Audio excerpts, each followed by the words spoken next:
السلام علیکم ورحمۃ اللہ وبرکاتہ۔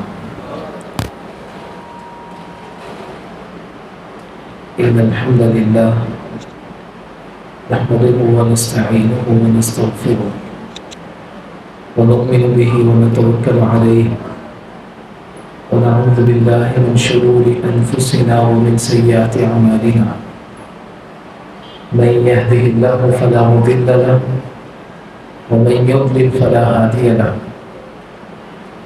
أشهد أن لا إله إلا الله وحده لا شريك له وأشهد أن محمدا عبده ورسوله أما بعد فإن خير الحديث كتاب الله وخير الهدي هدي محمد صلى الله عليه وسلم وشر الأمور محدثاتها وكل محدثة بدعة وكل بدعة ضلالة وكل ضلالة في النار. أعوذ بالله السميع العليم من الشيطان الرجيم من همزه ونفخه ونفثه. بسم الله الرحمن الرحيم. يا أيها الذين آمنوا اتقوا الله حق تقاته ولا تموتن إلا وأنتم مسلمون. يا أيها الناس اتقوا ربكم الذي خلقكم من نفس واحدة وخلق منها زوجها وبث منهما رجالا كثيرا ونساء واتقوا الله الذي تساءلون به والأرحام إن الله كان عليكم رقيبا. يا أيها الذين آمنوا اتقوا الله وقولوا قولا سديدا يصلح لكم أعمالكم ويغفر لكم ذنوبكم ومن يطع الله ورسوله فقد فاز فوزا عظيما. قال الله تبارك وتعالى يا أيها الذين آمنوا ادخلوا في السلم كافة ولا تتبعوا خطوات الشيطان. وقال النبي صلى الله عليه وسلم من لم يدع قول الزور والعمل به فليس لله.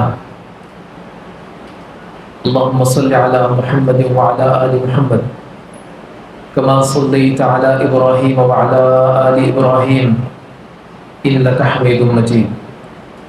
اللهم بارك على محمد وعلى آل محمد كما باركت على إبراهيم وعلى آل إبراهيم إنك حميد مجيد.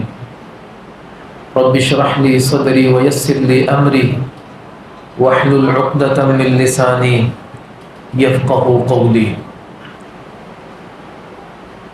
دنیا اور آخرت دونوں کو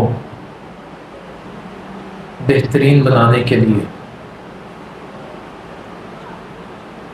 انسان کا ایماندار ہونا بہت ضروری ہے.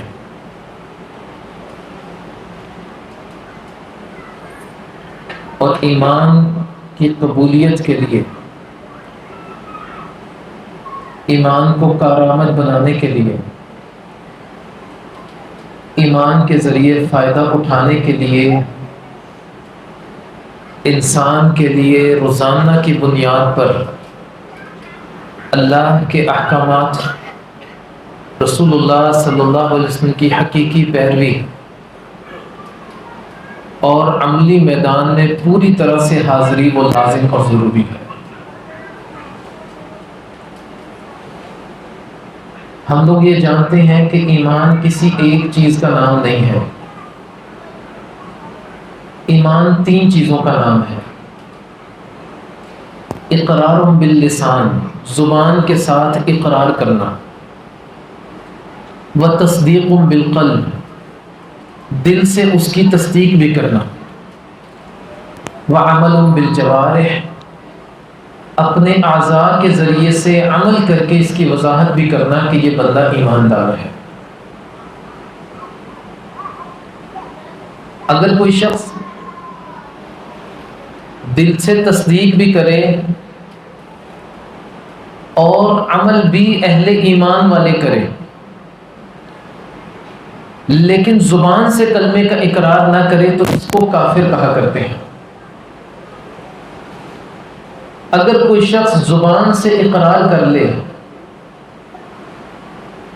اس کے عمل بھی انہی لوگوں جیسے ہیں جو حقیقی معنوں میں ایمان لاتے ہیں، لیکن ان کا دل ایمان کے ساتھ نہیں لگا ہوا، وہ دل سے ایمان کی تصدیق نہیں کرتے، شکوک و شبہات میں ہیں، تو اس کو منافق کہا جاتا ہے۔ اگر کوئی شخص زبان سے اقرار بھی کرے، دل سے تصدیق بھی کرے، لیکن عمل کے ذریعے سے اس کی وضاحت نہ کرے، تو اس کو بے عمل، ناکام ترین اور خسارہ اٹھانے والا انسان کہا جاتا ہے۔ ہمارے لیے لازم اور ضروری یہ ہے کہ ہم حقیقی معنوں میں اللہ کی جتنی بھی نازل کردہ شریعت ہے، اس کے احکامات ہیں، اس کی پیروی کریں، اور رسول اللہ صلی اللہ علیہ وسلم کی فرما برداری جیسے نبی کریم صلی اللہ علیہ وسلم نے کرنے کا حکم دیا، جیسے کر کے دکھایا، یا جیسے اللہ کے نبی کے سامنے کسی نے کوئی عمل کیا اور رسول اللہ صلی اللہ علیہ وسلم نے اس پر اعتراض نہیں کیا، اسی طرح ہونے چاہیے۔ حدیث کی 3 ہی قسمیں ہیں، اور کوئی بھی چیز ان 3 قسموں سے اگر ثابت ہو جاتی ہے، اس کا کر لینا انسان کے لیے اجر اور ثواب کا باعث ہوتا ہے۔ ایک قولی حدیث ہوتی ہے کہ اللہ کے نبی نے زبان سے کوئی بات کہہ دی، ایک فعلی حدیث ہے کہ رسول اللہ صلی اللہ علیہ وسلم نے زبان سے کوئی بات نہیں کہی، کوئی عمل کر کے دکھا دیا اللہ کے نبی نے، اور ایک تقریری حدیث ہوتی ہے، نہ اللہ کے نبی نے زبان سے کہا، نہ کوئی عمل کر کے دکھایا، کسی ساتھی نے اللہ کے نبی کے سامنے کوئی عمل کیا لیکن رسول اللہ صلی اللہ علیہ وسلم نے اس کو منع نہیں کیا۔ ان 3 طرح کے طریقوں سے، 3 طرح کی احادیث سے جو چیز ثابت ہے وہ ثابت ہے، اور جو ان 3 طرح کی احادیث سے ثابت نہیں ہے، یہ انسان کے لیے خسارے کا باعث ہے، اس کے سارے اعمال کو ضائع کر دینے کے لیے کافی ہے۔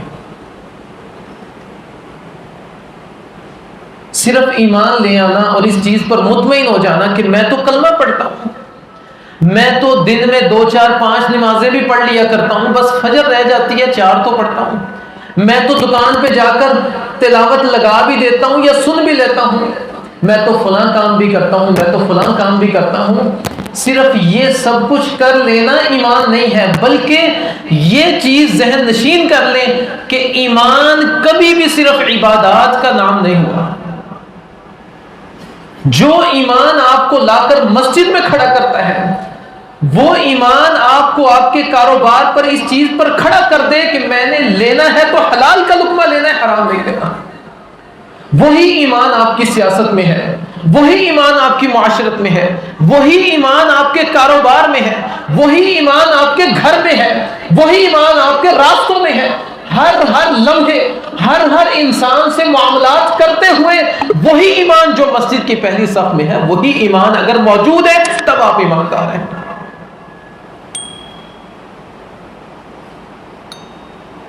اگر آپ نمازیں پڑھتے ہیں اور کوئی ایک عمل بھی، ایسے اعمال بھی ہیں کہ کوئی ایک عمل آپ شریعت کی مخالفت میں کر جاتے ہیں، اللہ تعالیٰ سارے کے سارے اعمال ان کو ضائع کر دیتے ہیں۔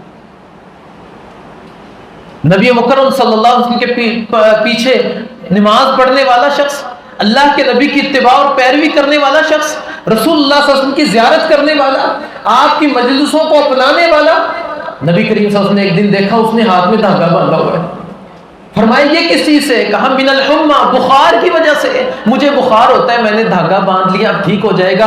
رسول اللہ صلی اللہ علیہ وسلم نے فرمایا اس دھاگے کو باندھے ہوئے ہی اگر تیری موت آ گئی تو جاہلیت پر تیری موت آئے گی۔ بتائیں یہ رسول اللہ صلی اللہ علیہ وسلم کے پیچھے نماز نہیں پڑھا کرتا تھا؟ اس نے رمضان کا روزہ کبھی اللہ کے نبی کی زندگی میں چھوڑا ہوگا؟ اگر یہ صاحب نصاب ہوگا تو زکوٰۃ سے تو انکاری نہیں ہوگا، بالکل نہیں۔ اللہ کے نبی نے اس دھاگے کو دیکھا تو رسول اللہ صلی اللہ علیہ وسلم کی مجلس میں موجود تھا تبھی دیکھا نا، لیکن رسول اللہ صلی اللہ علیہ وسلم نے ان ساری فضیلتوں کو پسے پش ڈال کر ان کو چھوڑ کر صرف یہ کہتے ہیں اگر اس ایک دھاگا جس پر تو نے توکل کر لیا، جس پر تو نے اللہ کو چھوڑ کر بھروسہ کر لیا، یہ تیرے بخار کو ٹھیک کرے گا، یہ ایک دھاگا تیرے ہاتھ میں رہا، تجھے موت آ گئی اسی حالت میں، تو جاہلیت کی موت مرے گا۔ ہم سمجھتے ہیں شاید نماز پڑھ لی، رمضان کے روزے رکھ لیے تو یہ چیزیں ہمارے لیے، ہماری بخشش کے لیے کافی ہیں۔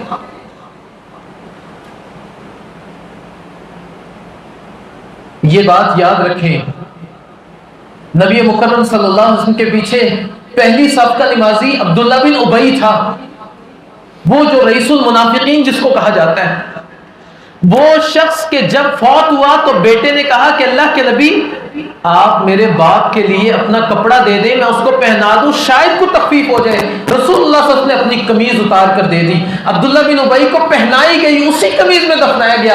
لیکن جب رسول اللہ صلی اللہ علیہ وسلم قبر پر کھڑے ہوئے، جنازے کے لیے کھڑے ہوئے، تو اللہ نے قرآن کریم نازل کیا وَلَا تُصَلِّ عَلَىٰ أَحَدٍ مِّنْهُمْ مَاتَ أَبَدًا وَلَا تَقُمْ عَلَىٰ قَبْرِهِ، اے نبی کبھی بھی آپ اس کے اوپر کسی طرح سے دعا نہیں کریں گے، نماز جنازہ نہیں پڑھیں گے، وَلَا تَقُمْ عَلَىٰ قَبْرِهِ، اس کی قبر پر بھی آپ کھڑے نہیں ہوں گے۔ اور پھر اس سے بھی زیادہ سب استغفر لهم او لا تستغفر لهم ان تستغفر لهم 70 مرہ، اگر تم 70 بار بھی اس کے لیے استغفار کرو فلن یغفر اللہ لهم، اللہ اس کو معاف نہیں کریں گے۔ یہ نمازیں نہیں پڑھتا تھا، یہ نمازیں پڑھتا تھا کیونکہ رسول اللہ صلی اللہ علیہ وسلم کے دور میں وہ شخص جو ایک نماز کو ترک کر دیتا تھا اس کو اہل ایمان کے لیے سے نکال دیا جاتا تھا۔ یہ نمازیں پڑھا کرتا تھا، یہ روزے بھی رکھتا تھا، یہ اہل ایمان والے ظاہراً سارے اعمال کیا کرتا تھا، لیکن اللہ کو ان اعمال کی ضرورت نہیں اگر دل میں اخلاص موجود نہیں ہے، اگر دل سے ایمان کی تصدیق موجود نہیں ہے تو اللہ کو ایسا ایمان منظور نہیں ہے۔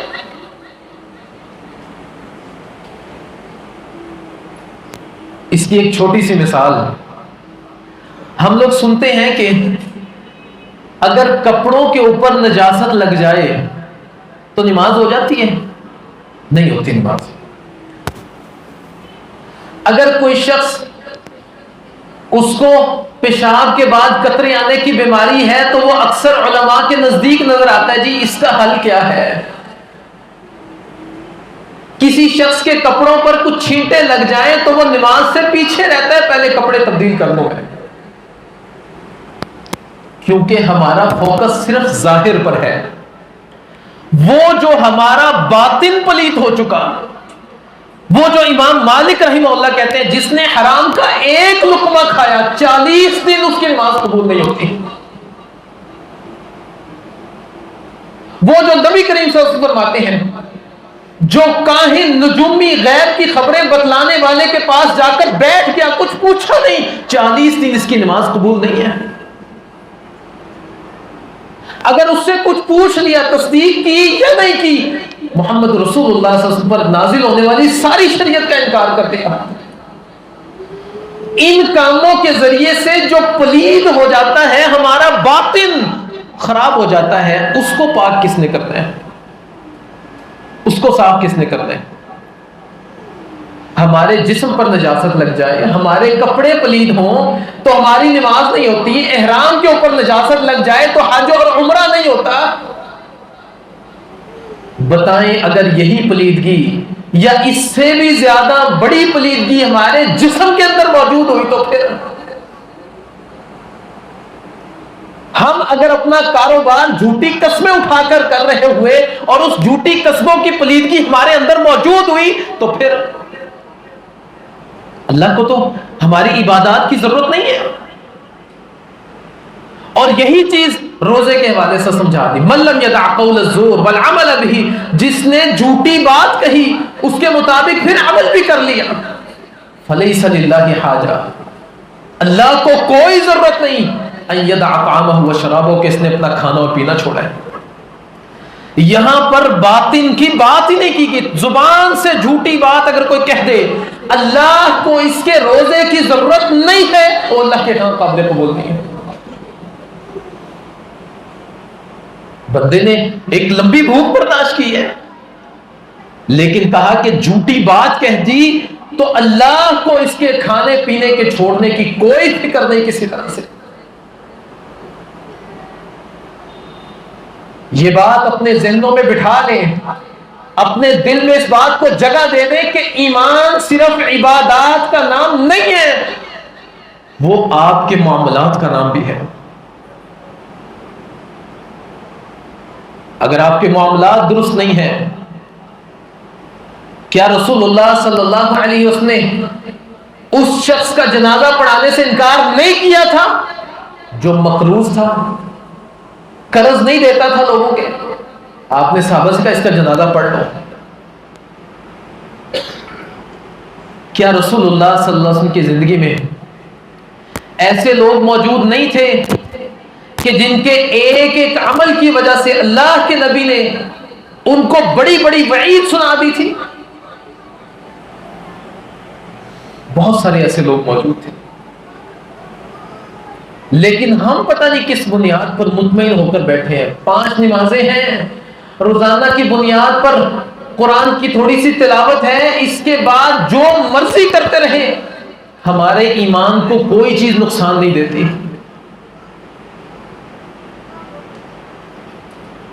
حتیٰ کہ سود کا لینا دینا بھی ہمارے ایمان کو نقصان نہیں دیتا، ہمیں محسوس نہیں ہوتا نا۔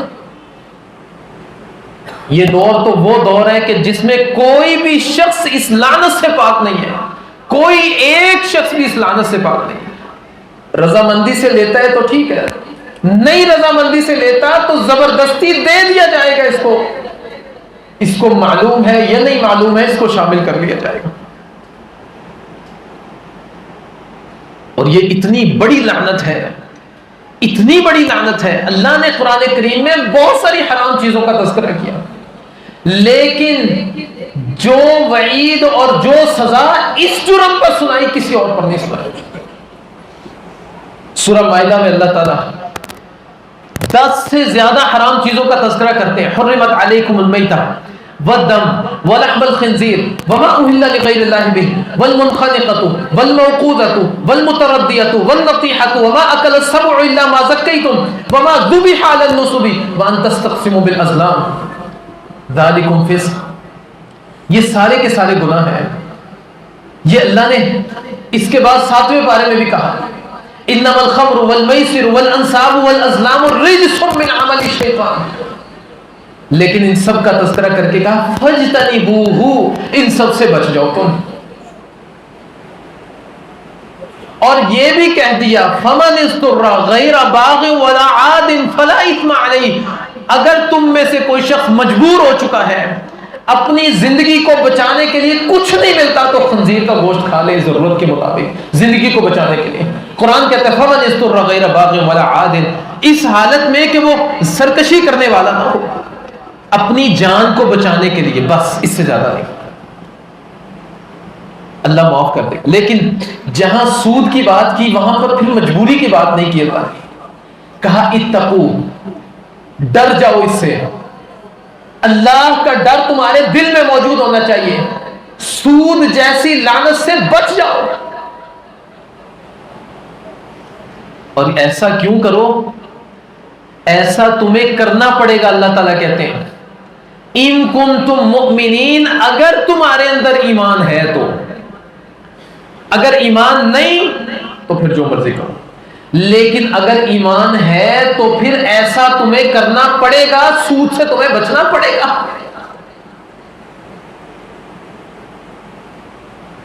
بتائیں ذرا، جو سلطنت، جو ہمارا زمین کا خطہ سود کی لعنت سے بھرا ہوا ہے، ہمارے حکمران اس کی تائید کریں، حکمرانوں کے ساتھ بیٹھنے والے علماء اس کی تائید کریں، اگر کوئی اس کے خلاف آواز اٹھائے تو اسے چپ کروا دیا جائے، بتائیں ذرا اس خطے میں برکت کہاں سے آئے گی؟ اس خطے میں اللہ کی رحمت کہاں سے آئے گی؟ اللہ تو یہ کہتے ہیں کہ اگر تم مومن ہو، ایماندار ہو تو پھر اس سے بچ جاؤ۔ فَإِن لَّمْ تَفْعَلُوا فَأْذَنُوا بِحَرْبٍ مِّنَ اللَّهِ وَرَسُولِهِ، اگر تم اس سے نہیں بچتے، فَأْذَنُوا بِحَرْبٍ مِّنَ اللَّهِ وَرَسُولِهِ، تو تیار ہو جاؤ اللہ اور اس کے رسول سے جنگ کے لیے. کسی بھی گناہ پر اتنی بڑی بات تو نہیں کی اللہ نے. بڑے بڑے گناہ لوگ کر جایا کرتے ہیں، لیکن کہیں بھی یہ نہیں کہا کہ یہ اتنا بڑا گناہ ہے کہ اب تیری اور تیرے رب کی جنگ ہے. لیکن اس گناہ پر کہہ دیا فَأْذَنُوا بِحَرْبٍ مِّنَ اللَّهِ وَرَسُولِهِ، اور اللہ اور اس کے رسول سے جنگ کرنے والوں کا انجام انما جزاء الذین یحاربون اللہ ورسولہ، وہ لوگ جو اللہ سے جنگ کرتے ہیں اور اس کے رسول سے جنگ کرتے ہیں، وَيَسْعُونَ فِي الْأَرْضِ فَسَادًا، زمین میں خرابی چاہتے ہیں، أَن يُقَتَّلُوا أَوْ يُصَلَّبُوا أَوْ تُقَطَّعَ أَيْدِيهِمْ وَأَرْجُلُهُم مِّنْ خِلَافٍ أَوْ يُنْفَوْا مِنَ الْأَرْضِ. اہل ایمان کو، ان کے حاکموں کو یہ حکم دیا جاتا ہے ان کو قتل کر دو، ان کو سولی پر چڑھا دو، یا پھر ان کی شدید ترین سزا اللہ نے وہ یہ بیان کی ان کا ایک پاؤں کاٹ دو اور مخالف سمت سے ان کی بازو کاٹ دو اور پھر ان کو سزا دے دو، موت کی سزا دے دو. او ينفوا من الارض، یا ان کو اہل ایمان کی زمین سے ہی نکال دیا جائے. یہ اس قابل نہیں ہے کہ اہل ایمان کی زمین میں رہا جائے. ذالک لہم خزی فی الدنیا، یہ صرف رسوائی دنیا میں ہے ابھی. ولہم فی الآخرۃ عذاب عظیم، آخرت میں تو بہت بڑا عذاب ہے لوگوں کے لیے.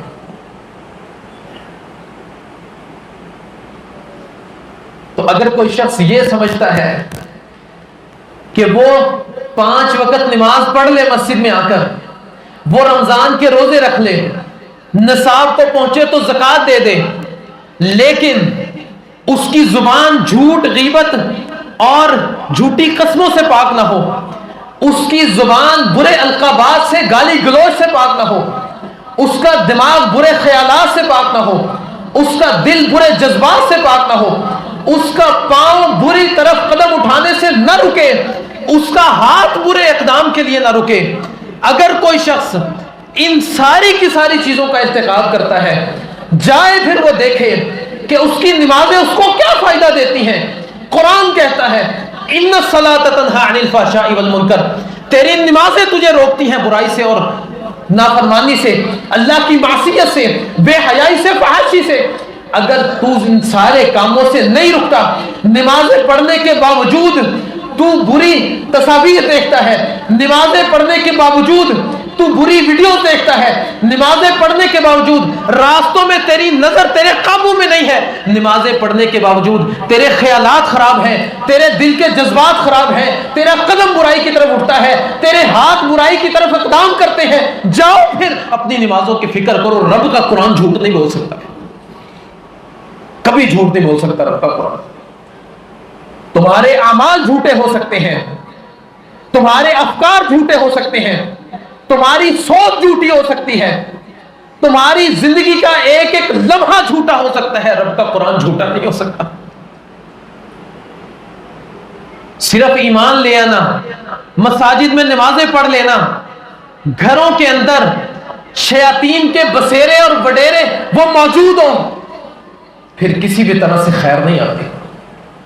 اگر آپ کے گھر میں ایک بھی بے نمازی موجود ہے، بالغ ہے، 10 سال سے زیادہ عمر ہے، ایک بھی بے نمازی موجود ہے، اللہ کی قسم وہ ایک بے نمازی پورے گھر کی نحوست کے لیے کافی ہے. ایک بے نمازی پورے گھر کی نحوست کے لیے کافی ہے. وہ ایسے ہی ہے جیسے آپ نے کسی بدترین کافر کو لا کر اپنے گھر میں رکھ دیا. من ترک الصلاۃ متعمدا فقد کفر، اس نے کفر کیا. وہ صبح بھی کفر کرتا ہے، وہ دوپہر کو بھی کفر کرتا ہے، وہ عصر میں بھی کفر کرتا ہے، وہ مغرب اور عشاء میں بھی رب کے ساتھ کفر کرتا ہے. آپ اس کو گھر میں بھی رکھتے ہیں، اس کو کھانا بھی دیتے ہیں، اس کے لیے آپ کی ساری ترجیحات بھی ہیں، اس کے لیے آپ کی رحم دلی بھی ہے، اس کے لیے آپ خوشیاں بھی رکھتے ہیں، اس کے لیے آپ اس کی غمیوں میں ساتھ کھڑے ہوتے ہیں. جب یہ سب کچھ ایک کافر کے ساتھ ہے، پھر بتائیں ایمان آپ کو کیا فائدہ دے گا؟